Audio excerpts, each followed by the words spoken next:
Hello, everybody, and welcome back to another episode of the Inside the Blue podcast.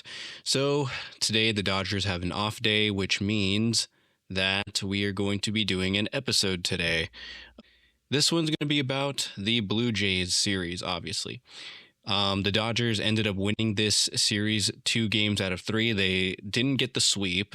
That would have been nice, but it's okay. They still came out with a series win, and that's really good to see. They are currently headed back here to LA to face the Texas Rangers. So they'll be back home, and we will get into the Blue Jays series in this episode. But before we do, we have some sad news to report, which we already know. Miguel Rojas's father has sadly passed away, which is very devastating news. So, yeah, we just give our condolences and our thoughts and prayers to Miguel Rojas. He was away from the team for one of the games in Toronto, but then he came back and played the last game of the series. So that's good to see that, he actually rejoined the team. They actually thought that he was going to be out for the remainder of the series, but he decided to come back, and he was honoring his dad, having his initials on his hat. I believe some other players did the same thing. So that's good to see. Things are much bigger than baseball. As we saw with Alex Vesia's situations, there are just some things that are much bigger than the game. And so, again, my thoughts and prayers go out to Miguel Rojas and his family. Again, not the way you want to start an episode with some, heavy news, but I thought it was worth sharing and giving my personal condolences to him and his family. So moving into the actual episode itself, I did want to talk about one player in the minor league system that is just absolutely tearing it up down there, and that is James Tibbs III.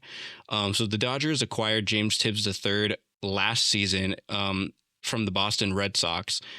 With that Dustin May trade. He was one of the pieces that was coming to LA in that trade, and he is just absolutely tearing it up. I mean, we saw him in spring training. He was absolutely dominating spring training as well. But man, in AAA for Oklahoma City, he is batting .439 in 41 at-bats with an OPS of 1.609 with 7 homers and 13 RBIs. So he's just absolutely tearing it up down there in AAA. And that's really good to see. I wouldn't be surprised if he gets called up within a few years if we, don't trade him within that time. He's just absolutely tearing it up down there, and that's always good to see.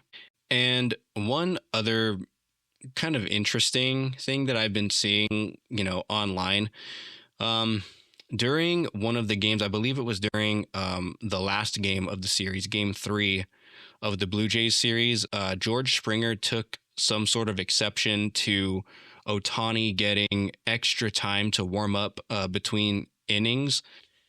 And I see people debating about this online, specifically Twitter. I mean, Twitter is already, not where you want to go to have any sort of like actual discussion. I mean, everyone just argues there. But yeah, I've been seeing on Twitter, like, people just complaining and saying, Ohtani, like, doesn't deserve this kind of special treatment. Like, what makes him so different? Pitchers were pitching without extra time for like 100 years. And that's just not true. Before the universal DH was implemented, the National League had pitchers hitting. So not true two-way players like Shohei Ohtani, but pitchers did hit. And they were always batting 9th in the order. They were always the last to bat before the lineup turned over. And almost all of the time, they were easy outs. They were, striking out, grounding out, whatever. They were almost always easy outs. And if the pitcher ever ended the inning in the on-deck circle or as the batter, or if they were on base, they got extra time to warm up between the innings. So if they ever ended up on the base paths or in the on-deck circle or just ended as the batter, they were given extra time to warm up. So this is nothing new. Since the universal DH is now implemented in the game, the only pitcher that is out there truly hitting is Shohei Ohtani, a true two-way player. And, you're thinking to yourself, like, well, what really makes him a two-way player compared to what the National League was doing, before the universal DH? Well, pitchers were just not focused on their hitting mechanics. I'm sure they would take some kind of batting practice, but they never truly paid much attention to their swings or getting really good at hitting like Shohei Ohtani was. Like, he's focused on his hitting mechanics. He's focused on launch angle. He's focused on all of that stuff that a normal hitter in the lineup would be focused on top of focusing also on his pitching mechanics, pitch mix, honing his pitches and what have you. All of the things that a normal pitcher would be focused on. So that's what really makes him a true two-way player. The fact that he is solely focused on sharpening both sides, the pitching side and the hitting side. Pitchers in the National League before the universal DH were just not focused on the hitting as much as other hitters would have been. So that is the difference. And I want to talk about the pitch clock as well, because, you only have a certain amount of time to select the pitch you want, come set, and throw the pitch to home plate. You only have a set amount of time to do that. And that's every pitch. You only have a short window of time between each pitch. And so pitchers, I feel, need even more time to warm up. And when you really look at it, it's really not that much of a difference. I believe that Ohtani, for the most part, gets like an extra 30 seconds or so. That's pretty normal for what was given for the pitchers in the National League before the universal DH was implemented. It's no different than what they were doing. But I just see a bunch of people online just talking about this and say, Ohtani, he doesn't need this special treatment. It's really not special treatment. They're just seeing it as special treatment because he's the only pitcher in the game that is hitting now. If there were multiple two-way players, no one would really care. But, that's what happens when, you're the only two-way player in the game. So they feel like he's getting some sort of special treatment, which I don't really think he is, and I don't agree with that. And you can say that that's my opinion because I'm a Dodger fan, but that's just not it. I would say this if he was on another team, if he was on the Blue Jays, if he was on the Giants, I would be saying the exact same thing. It's not special treatment. It's something that was done before he was even in the major leagues. And I also want to point out that other people say that, catchers don't get extra time. That's just not true either. The catchers do get extra time. If they were, again, to end the inning either on deck as the batter or on the base paths, they most certainly do get extra time to put on their gear and get back out there. So that's just not true. And people who use that argument just don't know. It's just that simple. They definitely do get extra time.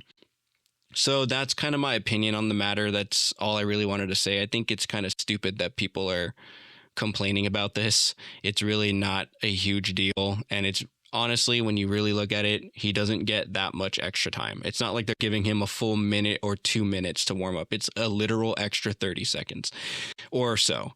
So yeah, that's that. And so with that being said, let's get into this series. So game 1. The Dodgers win by a final score of 14-2. So we were all anticipating this World Series rematch. This was definitely one of the matchups that people will circle on the schedule because, the Dodgers and Blue Jays were obviously in the World Series, and this was a series where they wanted to truly see, could the Dodgers get the best of the Blue Jays again, or could the Blue Jays get the best of the Dodgers?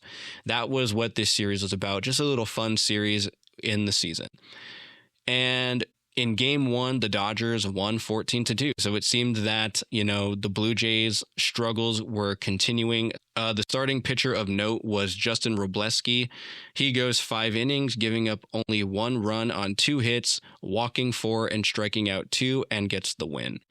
So Robleski comes back to Rogers Center and not dominates, but he has a very good pitching performance against the Blue Jays. And we know what happened the last time we saw Robleski in Rogers Center. Game 7, him and Andres Gimenez were exchanging some words, very colorful words, and the benches cleared, and we saw that big scuffle go on. So that was the last time he was on the mound in Rogers Center. So we didn't see anything like that this time, but we did see a solid performance from Justin Robleski. The Dodger offense this game put up 14 runs on 17 hits, walking 5 times and striking out 8 times. They batted .395 this game. So obviously a very good offensive performance from the Dodgers. Coming off of the Nationals series, the bats had really woken up. They were batting basically .300 that whole series, and they carried that over into game 1 of this series. So it was really good to see. And I'm going to do something a little bit different for this episode. I'm not going to go through each inning and talk about the scoring. I'm just going to highlight some key batters that had very good performances. So I think I'm still trying to experiment with the format of how I do these breakdowns and stuff. So let me know if you guys would prefer it this way or would want me to go back to breaking it down inning by inning like I was doing before. So let's talk about some key offensive performances. First, I want to talk about Teoscar Hernandez. So former Blue Jay Teoscar Hernandez went 2 for 5 with 4 RBIs and a home run. So he had a very good offensive performance this game. Freddie Freeman went 2 for 4 with 3 RBIs and a home run. And Dalton Rushing went 4 for 4 with 2 home runs this game. And I want to highlight Dalton Rushing here. He hasn't played many games, but the games he has played, he has had some pretty good offensive performances. So I want to highlight his 2026 so far. So through 9 at-bats, which isn't a lot, obviously, he's batting .667 with 3 homers, 4 RBIs, and has an OPS of 2.367. So again, only 9 at-bats, not a very big sample size, so the numbers are going to be inflated. But within those 9 at-bats, he has 3 homers and 4 RBIs. 2 of those 3 homers were in the same game, this game. So Dalton Rushing having a pretty good start to his season, and it's always good to know that your backup catcher is an extremely solid option, when Will Smith is not playing. So that was some key offensive performances this game. Let's talk about the Dodger bullpen this game. The Dodger bullpen combined for 3 innings, giving up 1 run, 3 hits, a walk, and strikes out 4. So they had a pretty good performance. We saw Will Klein, Edgardo Henriquez, and we also saw Miguel Rojas. Since the Dodgers were basically blowing out the Blue Jays this entire game, they brought out Miguel Rojas to pitch the 9th. And we have seen this before. Miguel Rojas is no stranger to coming out in the 9th inning. He's done it before. So yeah, that's who we saw in terms of the bullpen. And so yeah, a very solid game 1 for the Dodgers, a very dominant game 1. Now we move to game 2, where the Dodgers win by a final score of 4-1. So this game, a lot closer. Not a big offensive explosion this game, but that makes a lot of sense because it was none other than Yoshinobu Yamamoto who went for the Dodgers, and the Blue Jays countered with Kevin Gausman. So a rematch of game 2 and 6 of the World Series here. So you had Yamamoto on the mound for the Dodgers, who was the World Series MVP. You expected him to carve up the Blue Jays lineup, and sort of did, actually.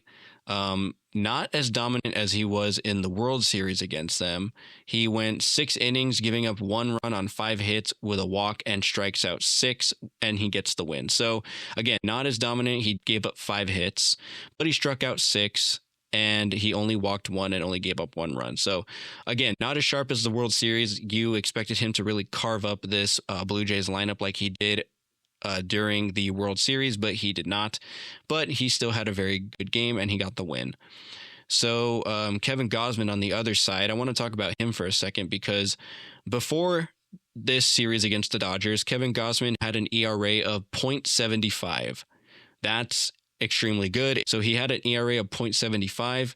He had not allowed a walk before this Dodgers series. So he had not allowed a walk at all. So this was his stat line after this game. So he goes 5 1/3 innings pitched, giving up 3 runs on 6 hits, walking 2 and striking out 5. His ERA after this game had moved to 2.08. So still a very, very good ERA, but it's just, it's the Dodger effect. He faced the Dodgers, a very dangerous lineup. He had his ERA go from 0.75 to 2.08. So yeah, just wanted to highlight that there. The Dodger offense this game put up 4 runs on 9 hits, walking 3 times, and they struck out 11 times. So you never want to see that amount of strikeouts, but again, it really makes sense because Kevin Gausman is a tough guy to face. So 11 Ks, that was a bit expected, but you would hope that it was a bit less than that. The Dodger offense batted .250, so way less than game 1, obviously, but they still got the win. So some key runs this game came from Shohei Ohtani, Will Smith, Alex Freeland, and Kyle Tucker. And I want to highlight Alex Freeland this game because he went 4 for 4 with an RBI. That's really, really good. Anyone who goes 4 for 4 had a really good day at the plate, obviously. I want to talk about what happened in the top of the 5th this game. So in the top of the 5th, there's a balk called on Kevin Gausman. Now, Kevin Gausman has a lot of movement in his pitch delivery, in his set position as well. He just constantly moves. And I guess maybe he pitched too quickly, but the umpire called a balk on Kevin Gausman, and John Schneider took exception to that. Obviously, he went out, and at first it looked like he was kind of talking to the home plate umpire, who was Dan Merzel. So he's talking to Dan Merzel, and then all of a sudden he gets rung up. He gets tossed by Dan Merzel. You see the umpire signal that he is thrown out of the game, and then John Schneider just absolutely loses it. He just starts going ballistic on Dan Merzel, just getting in his face, yelling. His face was as red as a tomato, and so he was given an earful to Dan Merzel and then walks out because he is ejected from the game. He can no longer be there, and I just thought that was something really interesting to see. I mean, I understand you want clarification on what was called a balk, but I don't know what else was said to make him get tossed. And then after that, he was just off the rails from there. I think I'm going to wait for a John Boy breakdown for this, because John Boy Media always does breakdowns and lip reads of these things. So I'm going to see exactly what was said and what the situation was, and then I'll update you guys in the next episode of what was actually said. But yeah, I just thought that was interesting. That's probably the most interesting thing that happened this game besides the Dodgers winning. So yeah, the Dodger bullpen, let's talk about them. They combined for 3 innings, giving up no runs on 1 hit, walking 2 and striking out 4. So again, another solid performance from the Dodger bullpen. We saw Edwin Diaz come in this game to get the save, which he does. He notches his 4th save of the season, giving up 1 hit, a walk, and 3 strikeouts. His ERA on the season is now 1.80. So that's very, very good. Always awesome to have that lockdown closer. So that was game 1 and 2 of the series. Let's move on to the final game of the series, where the Dodgers lose by a score of 4-3. So the Dodgers have already won the series. They've already won 2 out of the 3. It would have been nice to have the series sweep, but that's not what happened. So they lose by a final score of 4-3. The starting pitcher of note in this one is none other than Shohei Ohtani, where he goes 6 innings pitched, giving up only 1 run on 4 hits with a walk and 2 strikeouts. His ERA on the season is 0.0. I believe that run was unearned, so it wasn't an earned run, but he gave up a run. And his whip is also 0.75. So Ohtani is having a fantastic start to his season as a pitcher. A very good performance from him, even though he didn't have his best stuff. His command really wasn't there too much. he didn't really have his best dominant stuff and still managed to have a fantastic stat line this game. So the Dodger offense put up 3 runs on 6 hits, walking 8 times and striking out 13 times. That's an even worse performance than the previous game. You do not want to strike out that many times. That's ugly. They need to work on that. They batted just 194 this game. So yeah, obviously a uglier offensive performance than the previous 2 games and the previous series against the Nationals. The only noteworthy offensive performance this game was Will Smith. He went 2 for 3 with an RBI. So I really wanted to highlight him there. I also want to highlight Andy Pages. He went 0 for 4 with 4 strikeouts. That's pretty alarming. That's not something you want to see from the hottest bat in your entire lineup. He went 0 for 4 with 4 strikeouts. That's just a bad performance. I hope that's all it is, and that he just continues to dominate in the lineup. You know, he can look at this and say, you know what, I had a bad game, but I'm not going to let it affect me. So yeah, that was those 2 offensive performances there.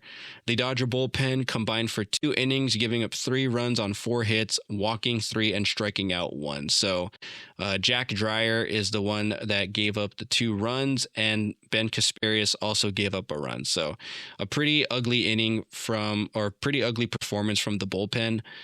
Other than Blake Trinan, Blake Trinan came in and he had a clean inning. He did walk someone, but he notched a strikeout and didn't give up any runs. So a pretty solid inning from Blake Trinan. But yeah, we saw the bullpen of last season come out with Jack Dreyer and Ben Kasparius giving up those hits and runs. Not a good bullpen performance, but hopefully, again, they can just put this behind them and be dominant as they have been to start the season.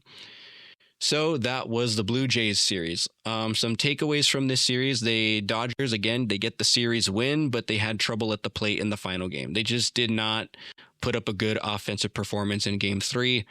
They go 5-1 on the first road trip of the season. So a very solid and very good road trip for them overall. 5 wins, 1 loss. That's incredibly good. They are currently first place in the National League West, which was obvious. Everyone pretty much knew that they were going to be in first place. They're 9 wins and 3 losses. The rest of the National League West looks like this. So the Padres, the Diamondbacks, and the Rockies are all tied for second place at the time that I'm recording this. They're all stuck at 6 wins and 6 losses, and the Giants are in last place at 5 wins and 8 losses. So that's always good to see. So yeah, that was some key takeaways from this series. Looking ahead, the Dodgers come home. They are on a travel day today, being Thursday, April 9th. They're on a travel day coming back to LA, where they will face the Texas Rangers over the weekend. And they will also face the Mets Monday through Wednesday, which is April 13th and 15th. So that is about it for this episode. I hope you guys enjoyed. Follow us on Instagram at Inside the Blue Podcast and talk baseball with me on there. I really love to hear your guys' insight and your guys' thoughts. Give me some suggestions on how I can improve the podcast. And I will see you guys after the Rangers series.